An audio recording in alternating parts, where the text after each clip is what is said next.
Welcome to GNT, your one-stop shop for gaming news and whatever else we want to talk about. I'm Nick. And I'm Brandon. Today, before we get to our topics, today is the 12-year anniversary of probably one of the biggest moments in World of Warcraft history, maybe gaming history. And it's the 12-year anniversary of Nice. 12 years ago today. 12 years ago today. It just That seems legend. like yesterday. Wow. I wonder if he still plays. I hope so.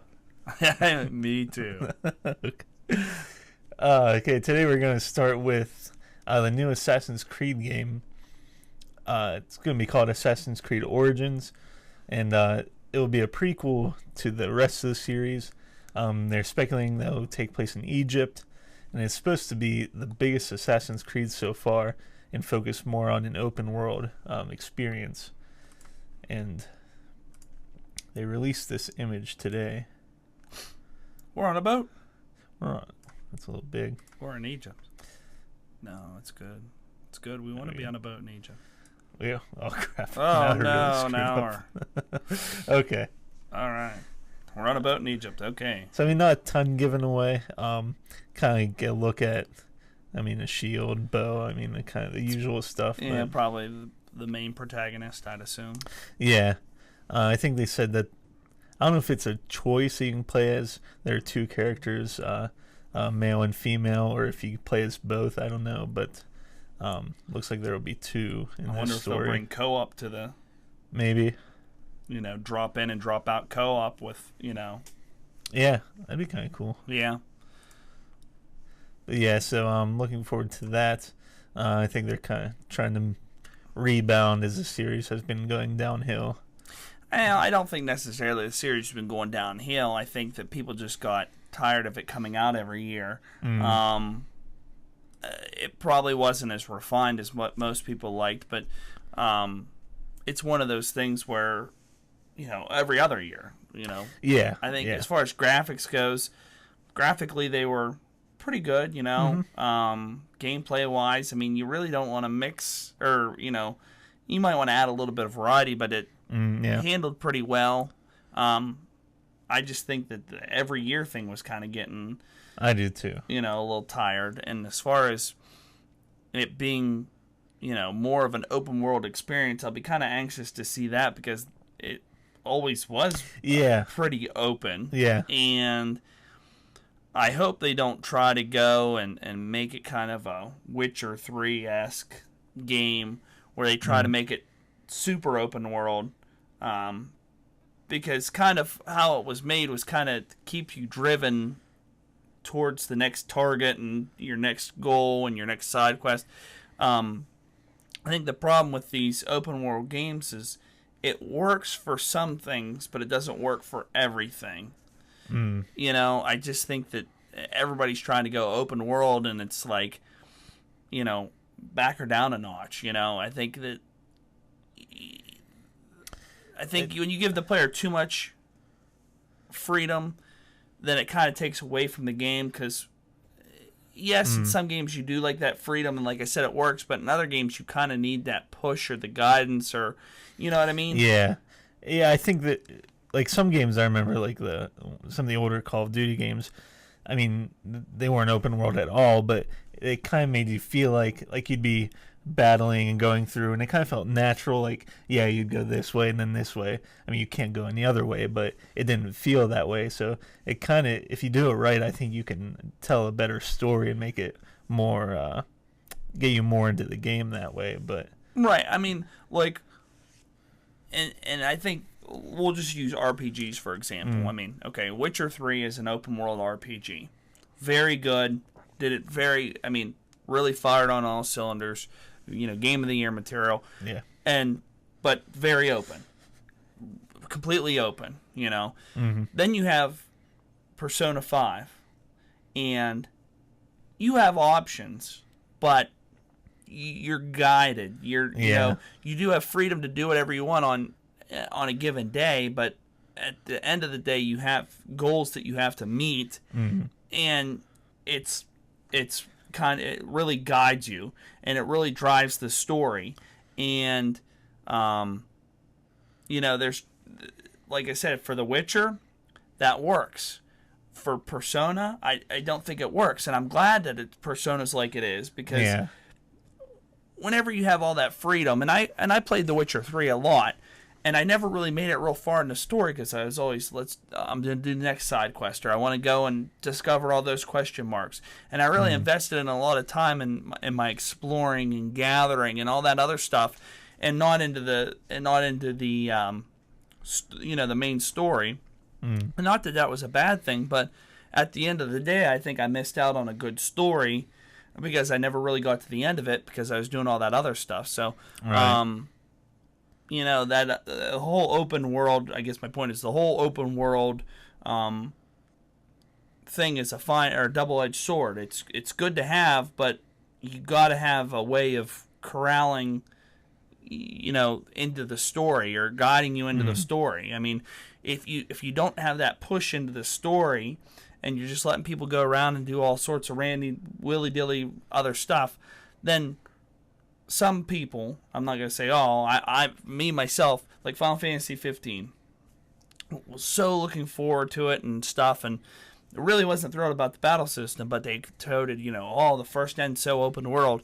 So I start playing it, and I find myself going all over to these other locations, but not pushing myself through the story, and that's kind of what Final Fantasies used to be known for, was the story. Yeah. And so, was really looking forward to it, but yet I haven't done anything really in the story, and I've lost interest in it. And it's kind of like, like I said, some RPGs can do it. It worked for The Witcher, because you were going around, and there was kind of stuff to do, and it I don't know, but for me, it didn't work for Final Fantasy. And it was kind of disappointing, because I spent a lot of time on this Final Fantasy, and I was really looking forward to, completing it and stuff, but it's just, I have no desire to it, because it's just so out there and open and stuff, and it's kind of like, I don't know, I just feel like I don't want to move forward and miss something, right?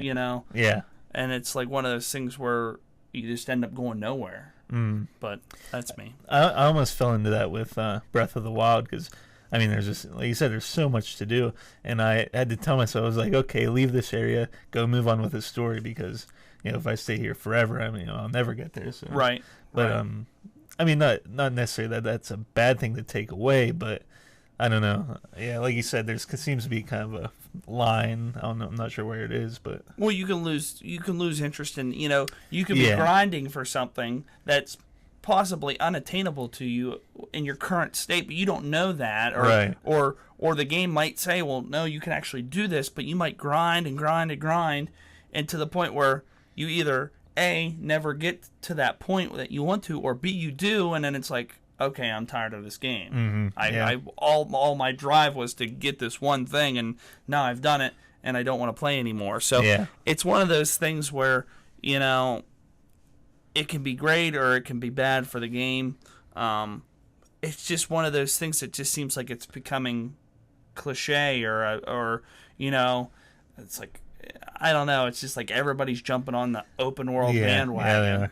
You know what I mean? It's just like, it works for some things, it doesn't work for everything. So don't try to do it. You know what I mean? If you have a proven game, like your Final Fantasies, I know that it's like you want to innovate. Same way with Zelda, you want to innovate. You want to be able to, if you're not going to do like super realistic graphics, then it's like, okay, I want to do an open world, or try to add something to the mix to make it current, make it new. But the thing is people like Zelda. You know what I mean?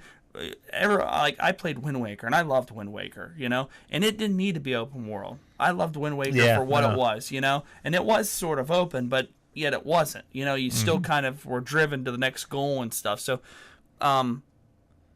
it's just like I feel like they had found their happy medium there. And I didn't play much of Twilight Princess, but once again, I felt that, that was Zelda, and I enjoyed it for what it was, and I didn't need that open world. I didn't need that added to the mix. But once again, then you get Nintendo feeling that, Square Enix feeling that you needed to do it to Final Fantasy. Yeah. Ubisoft feeling you need to do it to Assassin's Creed. I mean, and then kind of like they did it on Ghost Recon, and it works on Ghost Recon because it's multiplayer. Yeah. But if you think about like the old Ghost Recons where you most of the time you played by yourself, you kind of like those mission setups where they kind of put you in a thing and you need to go to here and kill this guy, or you need to go, and it worked. Now you really like, for me with Ghost Recon, because it's an open world and stuff, if I don't play with my friends like you guys, then I don't feel the desire to play. And it's kind of like, then then you limit yourself to that. So it's kind of like I said, it's just one of those things where it can work or it can work against you. And I mean, in the Assassin's Creed games, like I said, they're already pretty open. Yeah. So I don't understand why they're saying they're more focused on an open world experience. I don't know either. Now, Ubisoft didn't say that. I'm not sure where that point came from, but I mean, I could see the Ubisoft saying this is the biggest Assassin's Creed yet. So, but I don't know. One game that always seemed to do that really well, I mean, an open world, but told a really good story, was Elder Scrolls, like Oblivion especially.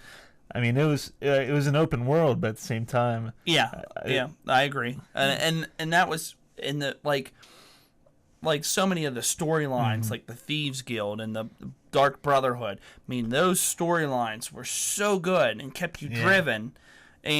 But for me in Oblivion, I spent hundreds of hours in that game, and I think I only did like the second story quest or whatever. I only got so far into the story because I was just so enthralled with like doing the Dark Brotherhood and doing the Thieves Guild and honing my character that I missed out on the story of it. But still, if I had to say, if that was my favorite Elder Scrolls by far. For me, Oblivion was top notch. But all right, next.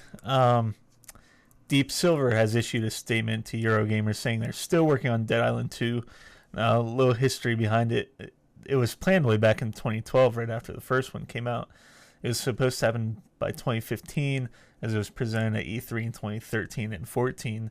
However, the studio behind it, I'm not sure how you pronounce it, Yager, found its vision had fallen out of alignment with Deep Silver. Development stopped. Yager filed for bankruptcy, and it entered a gaming void.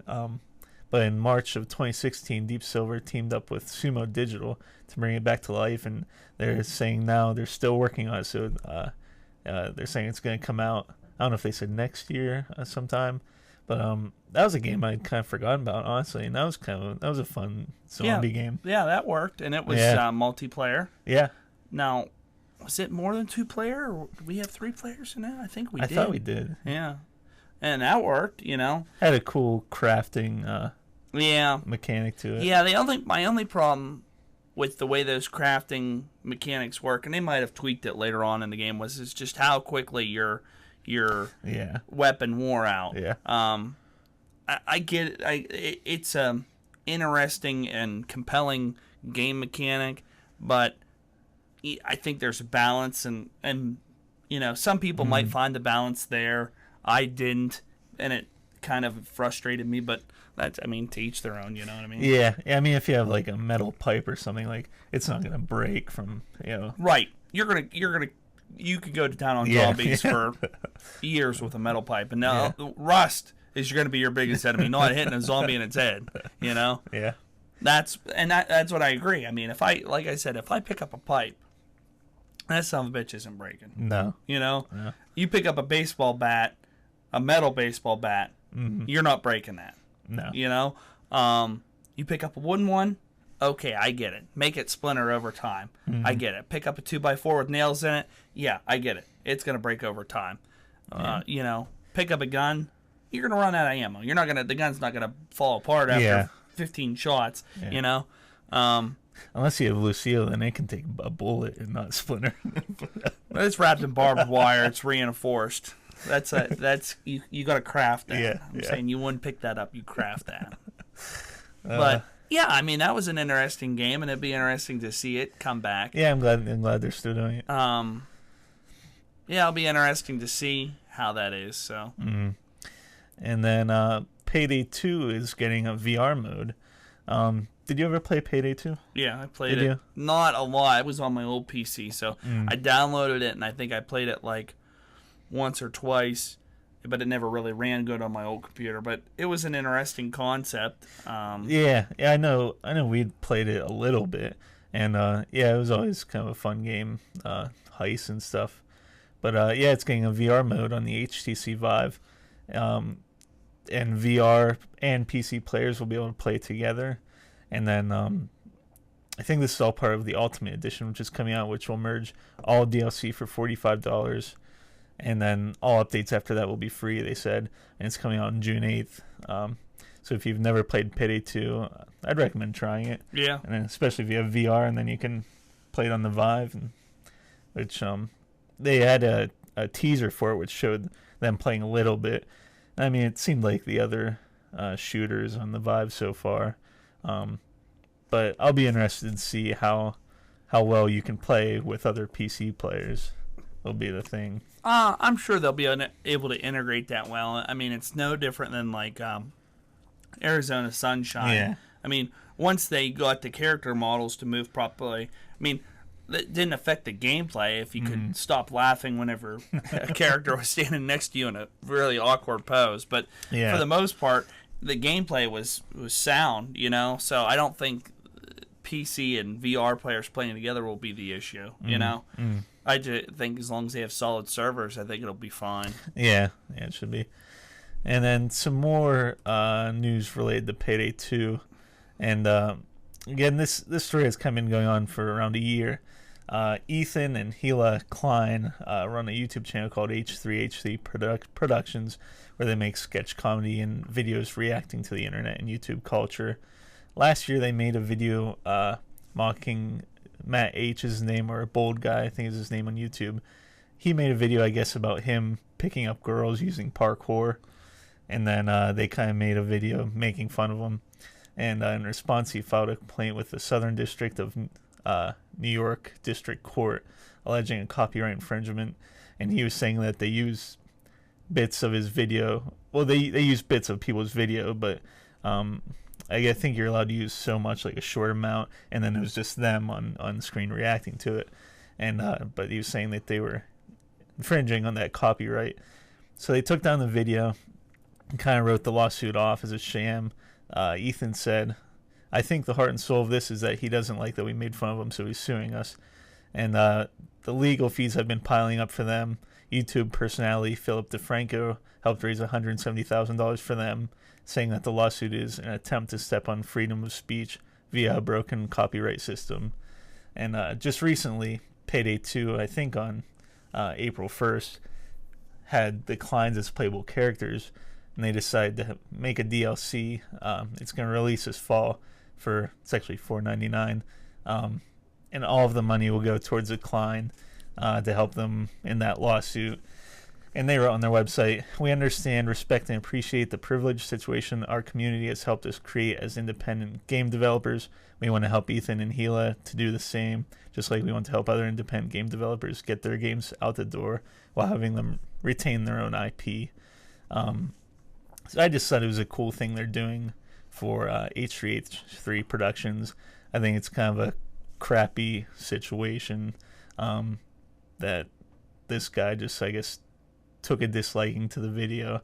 And I don't know, maybe he does think that they're infringing, but I don't know, I kind of agree with them that the whole thing is just kind of... Oh, yeah, it's a matter of perspective, and some people would have probably shaken it off to, you know, okay, it's funny, or yeah, they're doing a spoof on me. Other people might be offended, and I don't, you know, I see both sides of the fence. At the end of the day, if they pulled the video down, you know, after that, if you're still looking for money, then that's kind of. Yeah. But I mean, it is what it is. Everybody's out to make their own, and you know what I mean. If they truly did ruin what he thought was a blooming YouTube channel or a blooming thing, and then maybe he is entitled to some money. I don't know, but it's just one of those situations where right, wrong, whatever, it's still not good for anybody. You know what I mean? Right. And that's something I didn't really check into. Was what his YouTube channel is like.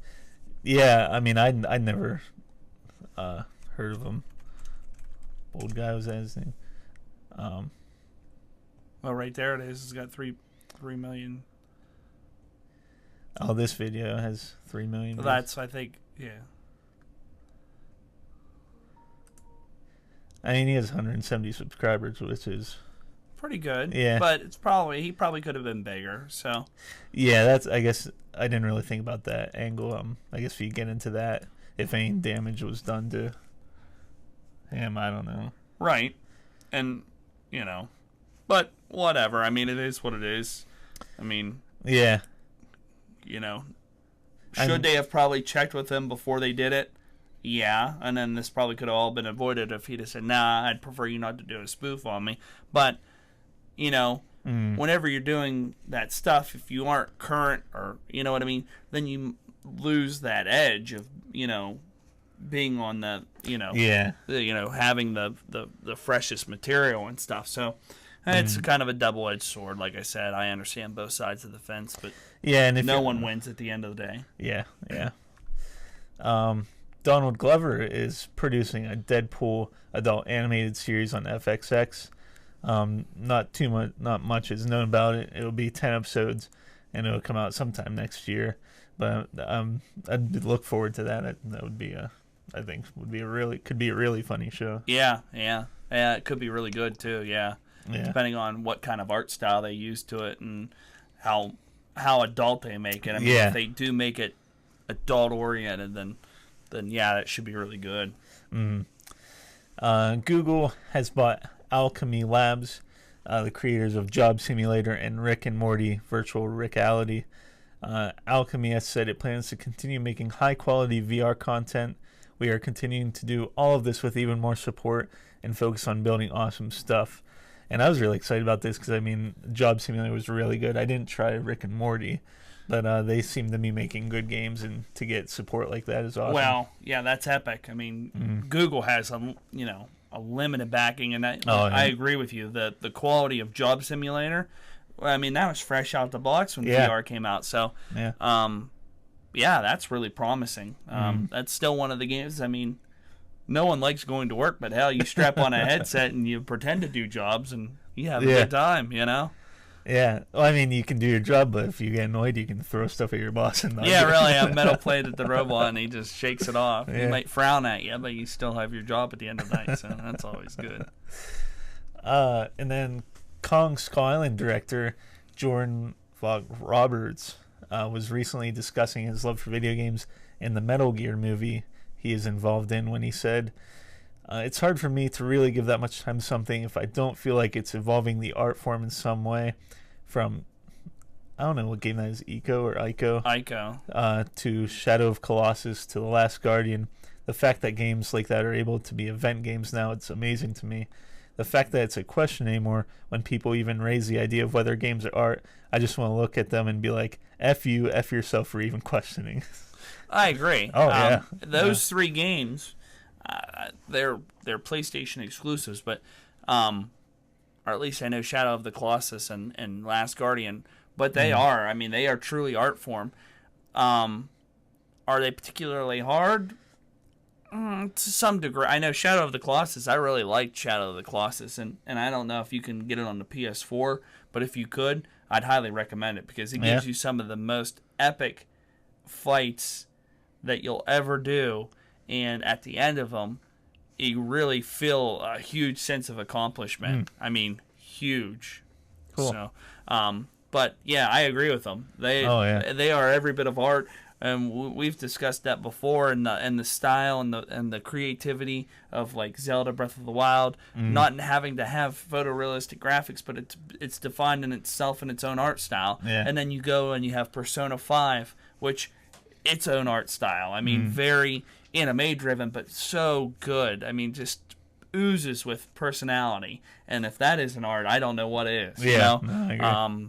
It's just one of those things where it's just, really a beautiful game, and really it doesn't have to have great graphics to give you a really remarkable experience. Oh, and you said before, Wind Waker had a really unique one. Yeah, I that's part of what drew me to play it. Yeah.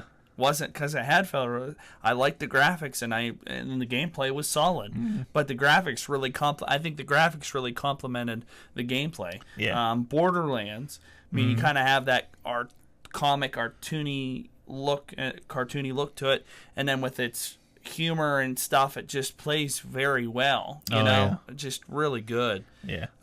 Over the top art style. And it's just one of those games that just works. Mm-hmm. Yep. Yeah, so I mean, if we're going to have anyone make a Metal Gear movie, it's kind of cool to see someone that loves games. And, well, I that's great, but I didn't see Kong Skull Island. I didn't either. And I don't know how well it was received at the box office, but if you screw up the Metal Gear Solid game, then you're going to have some really pissed off people. Yeah. Oh, yeah. I mean, the thing is with that, though, with Konami owning the copyrights to that and Hideo Kojima not having any influence on it, I would hope that they would come and kind of consult him, even though he's not with them anymore. Right. I would hope that they would, because, I would too, yeah. I don't know if they plan. I think Konami does plan on doing more Metal Gear games, but I don't know how well they'll be without Kojima behind the helm. So yeah, that's true. Yeah, we'll see. Yep. And then we saw a movie that a few people might have seen last week. It was Guardians of the Galaxy 2. And I mean, I loved it. I thought it was really good. I didn't know if they'd be able to top the sequel or top the first one. Spoiler alert, obviously. Well, I didn't know if they'd be able to top the first one, and they did. Oh yeah. I mean, I'm not gonna give too much away, but I'm just gonna say that the humor and action and stuff you thought that they had packed into the first one, I feel that they cranked it up even further in the second one. Yeah.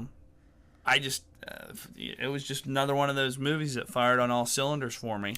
Yeah, the one area from the first one that I wanted more of was Drax. I mean, he was really funny, but I thought I could use more Drax, and I got it. I mean, I was happy. Oh, yeah. He was hilarious throughout the movie. And I think, I read some reviews, and they said about the pacing and the development of characters that were more prominent in this one, but I think all in all, I think that person was just, in that particular review, that they were really just nitpicking, because I thought the character development of all the characters that were more prominent in it was very well done.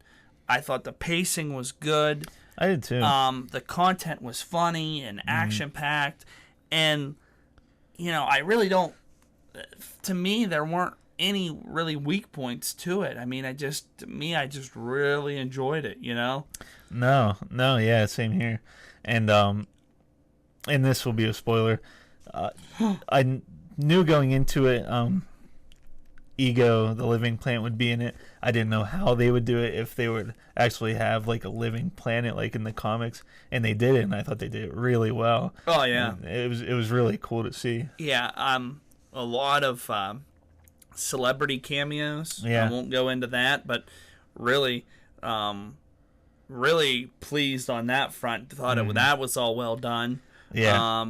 Thought that I kind of liked how they turned it on its head about the post-credit scenes with having 5 of them. Yeah. I thought that was cool because, you have 1, you have 2. Go ahead, do 5. That's great. You know what I mean? I'll be a little honest. I'm trying to think of all of them. What were there? Were 3 of them like Guardian scenes? Like there was the one with the guy with the arrow. Yeah. trying to think. Like 3 or 4 of them were Guardians related, which I was fine with. But well, there was the Arrow, there was Teenage Groot, there was the original Guardians. Yeah. There was Adam. And what was the last one? Oh, the one with Stan Lee and the Watchers. Oh yeah. So they're all kind of Guardians related, which was fine. But I was kind of hoping to see maybe Thor or I'm Thanos glad that they related. didn't. I'm glad. I could have stand to see Thanos. I'm kind of glad that they didn't go into Thor territory, because I thought with the Thor 2 trailer that they were kind of that trailer kind of was trying to take Thor into the Guardians of the Galaxy kind of realm, which I think they are, but the way that they kept it separate in this movie, I liked. So, now I'm more receiving of Thor Ragnarok now that they didn't make that connection at the end of the movie. Because if they'd have made the connection, I'd be like, oh yeah, that's why the preview was like that or not. But it's still it's divided. You know what I mean? They haven't made that connection. So yeah, that's true. To me, that's I like that. So we'll see. Yeah, so overall, really good. Marvel seems to continue knowing what they're doing, and making not only that, but I'll say that they make each of the franchises kind of. They have their own theme, and they kind of have their own, I don't know, their own vibe or art style. Yeah. But yet, they can come together in the Avengers, and they've come together in Civil War, and we'll see them again in the Avengers 2 or Infinity Wars. Yeah.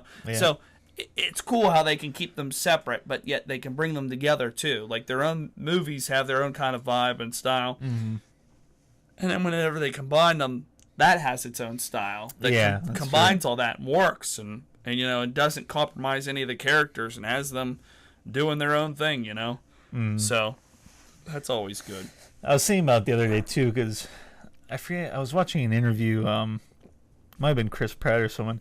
They were talking about back in the 80s when they're like, we were getting movies like Indiana Jones and Star Wars and Jaws and all these great movies, and I thought, I will probably be look back at this time and be like, yeah, I remember 2000 or 2010 around then, when we got all the Marvel movies, is such a great time, and to be in that moment, it's kind of cool. Oh, and one other movie we need to bring up is I don't know if you watched it, was the trailer for the new Blade Runner movie. No, I haven't. And you haven't seen the original Blade Runner. I still need to watch that. Oh my god.